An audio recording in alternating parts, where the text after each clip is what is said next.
I'll just let this dude just casually cruise down. I'm not going to overtake him. Or maybe I'll overtake him now.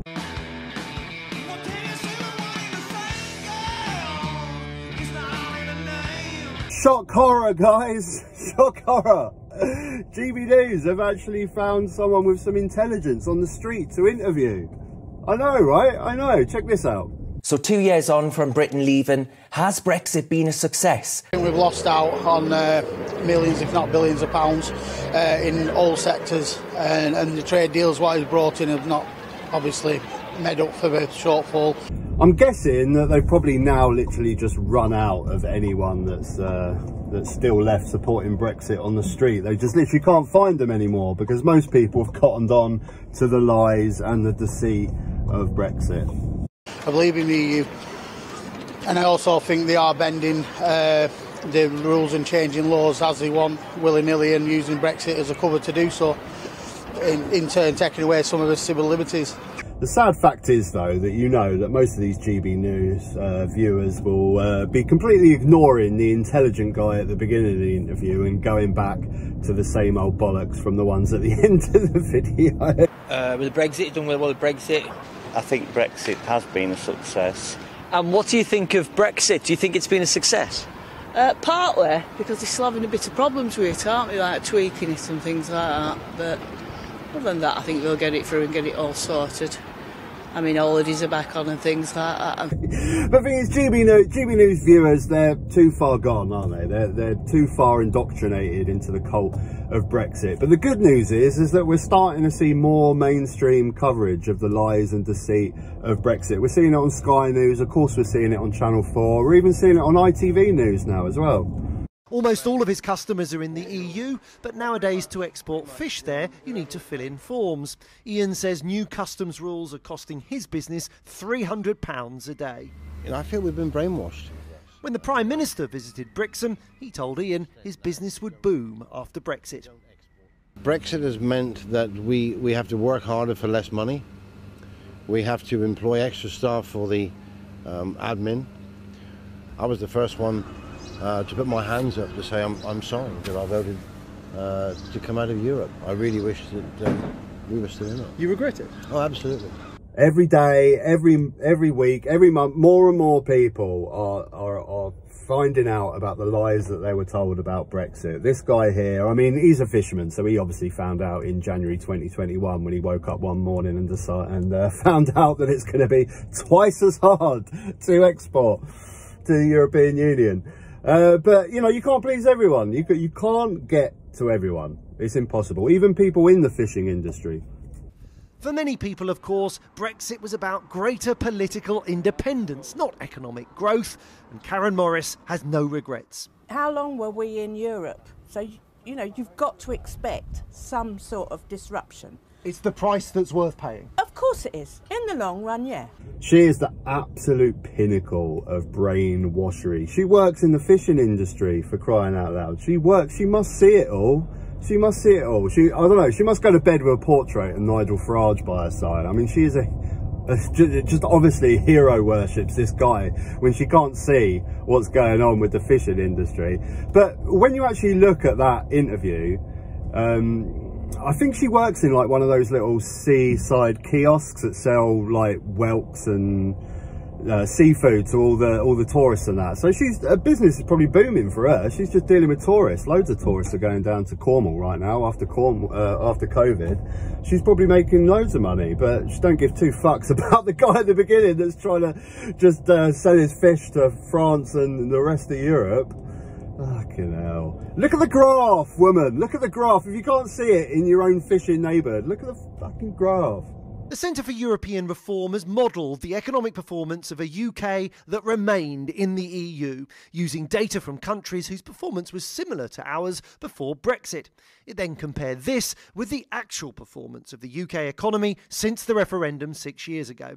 It concludes that by the end of last year, our economy was 5% smaller than it would have been had we stayed in the EU, that investment by businesses and government was 13% lower, so too was goods trade, but services trade was 7% higher.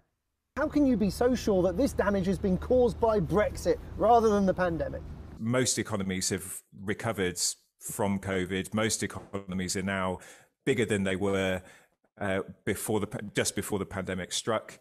And so if the UK is quite so far behind, then Brexit has to be the major cause. This analysis shows that Brexit has cost the UK billions of pounds in lost trade, lost investment and lost tax revenues. Money the country could really do with at a time of rising national debt and falling living standards.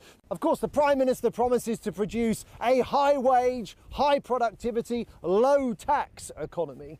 But the evidence suggests that Brexit so far has produced the opposite. Right, we'll let this. Go on, off you go. Wow, she's got some mad tattoos, that girl. Awesome.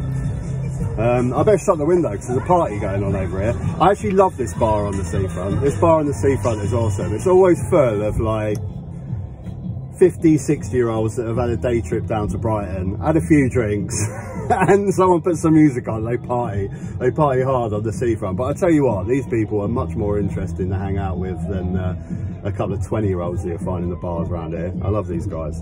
But anyway, onward with the video.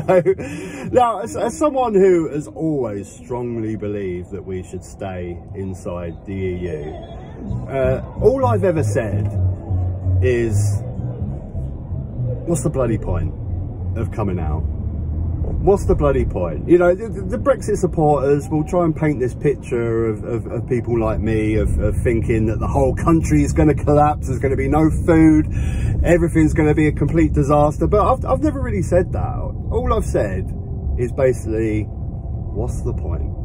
What's the point of basically tying one hand behind our backs when we're trying to get on with life? What's the point? And you know, this is the thing with that argument. We've got so many good, really intelligent business owners in this country, go-getters, really good people, and they will get stuff done in this country with everything. But what is the point of tying their hands behind their back? You know, the whole of Europe is dealing with the same problems at the moment. The whole of Europe is dealing with the aftermath of COVID, the cost of living, the war in Ukraine, the energy prices, the inflation. Everyone's dealing with that in Europe. But the difference is, in Europe, they got two hands and they're batting away these problems with both hands. We've got one hand tied behind our back called Brexit. And what's the point? What's the bloody point? And that's what it always has boiled down to with me and Brexit. What's the bloody point?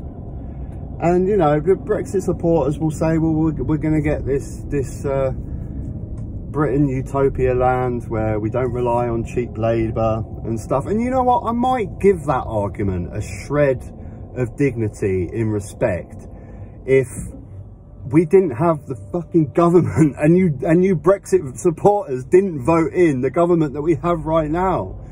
You know, I could give that argument a little bit of respect if we actually had a government that cared about the small people and wanted to make life better for them and didn't want, you know, low wages for hard workers. That's my battery getting low. I'm on 18. It's all right though, I'm nearly home.